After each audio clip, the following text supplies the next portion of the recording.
Se uma sociedade secreta, considerada extinta há mais de 200 anos, tivesse deixado para trás ideias tão perigosas que precisaram ser silenciadas à força, os Illuminati da Baviera foram reais.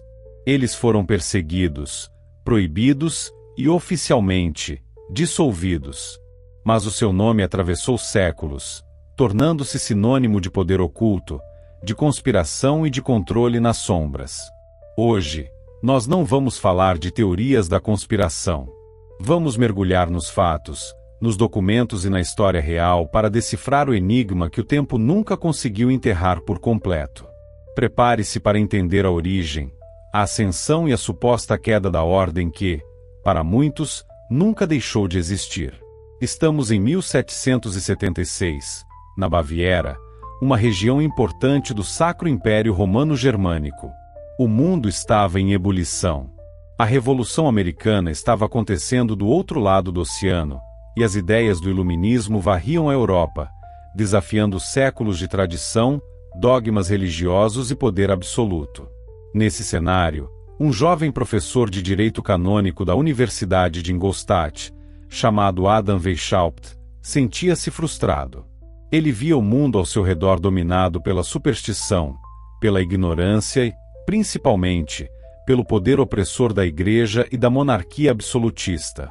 Weishaupt acreditava que a humanidade só poderia progredir através da razão, da ciência e da liberdade de pensamento. Mas como espalhar essas ideias em uma sociedade onde questionar a autoridade era um crime? A resposta dele foi fundar uma ordem discreta, quase invisível. No dia 1º de maio de 1776, ele criou a Ordem dos Perfectibilistas, que logo depois seria rebatizada como Ordem dos Illuminati. O objetivo original não era dominar o mundo num plano maquiavélico. Pelo contrário, era criar uma elite de homens livres e esclarecidos que, infiltrados em posições de poder e influência, pudessem guiar a sociedade gradualmente em direção a um estado de maior liberdade, igualdade e conhecimento. Eles queriam, em suas palavras, iluminar a humanidade, libertando-a das correntes da tirania e da superstição. A estrutura da ordem era complexa, inspirada na maçonaria, com graus hierárquicos e rituais secretos. Um novo membro começava como novato, e à medida que provava sua lealdade e seu intelecto, subia por diferentes níveis, como minerval e iluminado menor, até chegar aos círculos mais internos. Cada grau revelava mais sobre os verdadeiros objetivos e filosofias da ordem. O segredo era sua principal arma e também a sua maior defesa. Os membros usavam pseudonimos inspirados na antiguidade clássica. O próprio Weishaupt era conhecido como Spartacus. Essa cultura de sigilo era essencial para proteger seus integrantes da vigilância das autoridades. Eles defendiam a abolição das monarquias, o fim do poder da Igreja sobre o Estado, a eliminação da propriedade privada e dos nacionalismos. Eram ideias radicais, revolucionárias e, para os governantes da época, extremamente subversivas. A ordem começou pequena, com apenas 5 membros, mas a sua mensagem ressoou entre intelectuais, médicos, advogados e até mesmo nobres descontentes com o sistema. Um ponto de virada crucial aconteceu quando um diplomata influente, o barão von Knigge, se juntou aos Illuminati. Knigge era um maçom experiente e usou suas conexões para recrutar membros dentro das lojas maçônicas, que já eram um ponto de encontro para a elite intelectual da Europa. Sob a influência de Knigge, os Illuminati cresceram exponencialmente. Em seu auge, estima-se que a ordem tivesse entre 600 e 2.500 membros espalhados pela Alemanha e outras partes da Europa. Eles se infiltraram em círculos acadêmicos, cargos governamentais e na própria corte da Baviera. Parecia que o plano de Weishaupt estava funcionando. Mas o sucesso rápido e a crescente influência começaram a gerar problemas.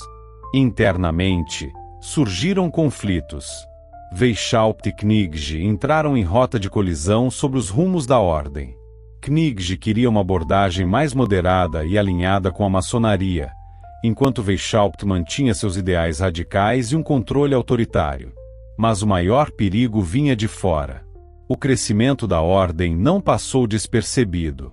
Relatórios de informantes começaram a chegar aos ouvidos de Karl Theodor, o eleitor da Baviera.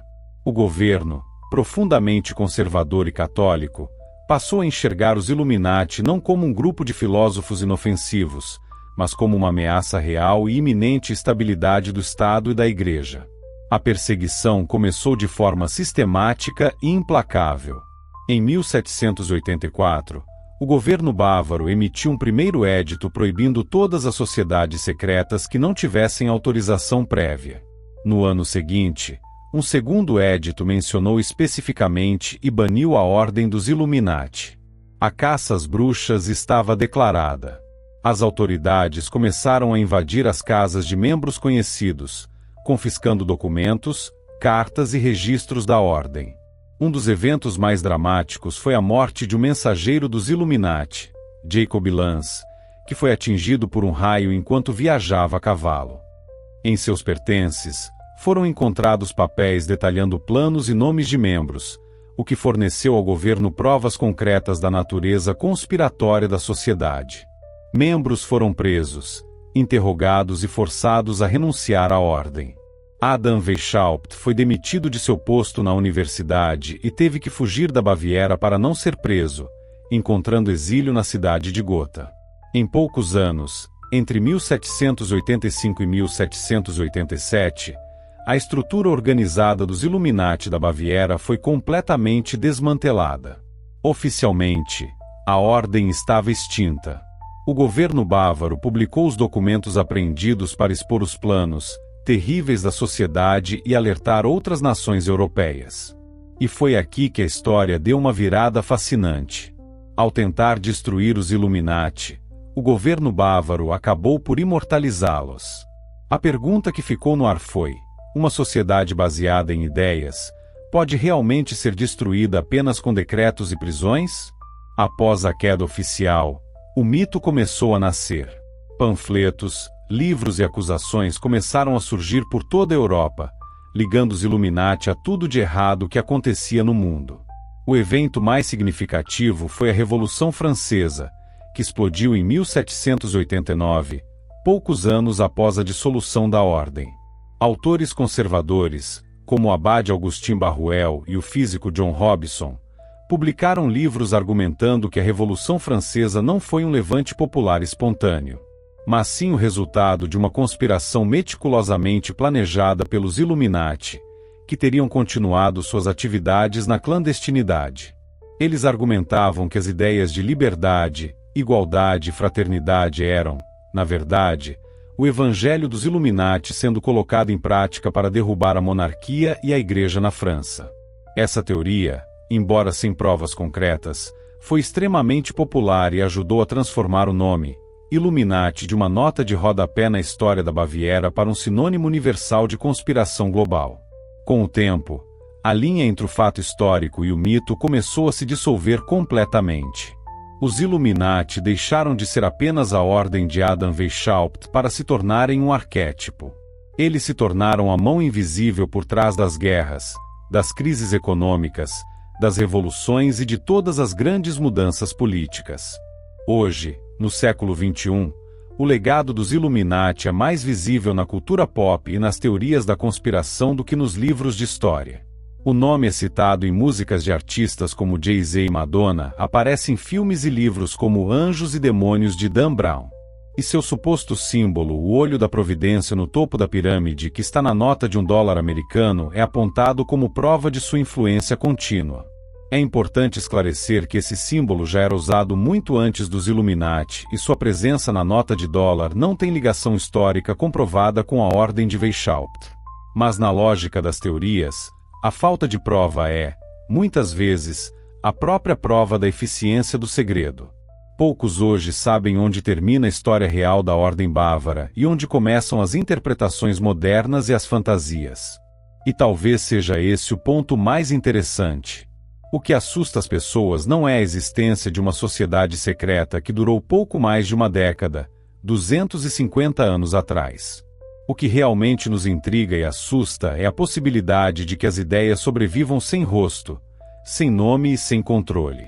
A ideia de que existem forças operando nas sombras, moldando nosso mundo de maneiras que não podemos ver ou compreender. O verdadeiro poder, afinal, raramente precisa se revelar em público. Os Illuminati da Baviera foram oficialmente extintos.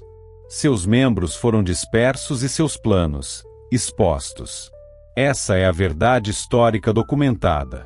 Mas o seu legado, um misto de ideias revolucionárias, medo paranoico e mistérios fascinantes, continua mais vivo do que nunca. Talvez o verdadeiro enigma não seja se eles ainda existem em alguma sala secreta, planejando nosso futuro. Mas sim, se nós, como sociedade, estaríamos preparados para reconhecer o poder invisível das ideias e das narrativas que, uma vez soltas no mundo, ganham vida própria e moldam a nossa realidade, quer a gente perceba, quer não. A história dos Illuminati nos ensina que, às vezes, o mito se torna mais poderoso do que o fato.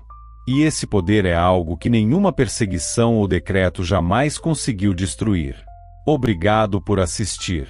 Se você gostou de desvendar esse mistério histórico, não se esqueça de deixar seu like, se inscrever no canal e ativar o sininho para não perder os próximos vídeos. Até a próxima!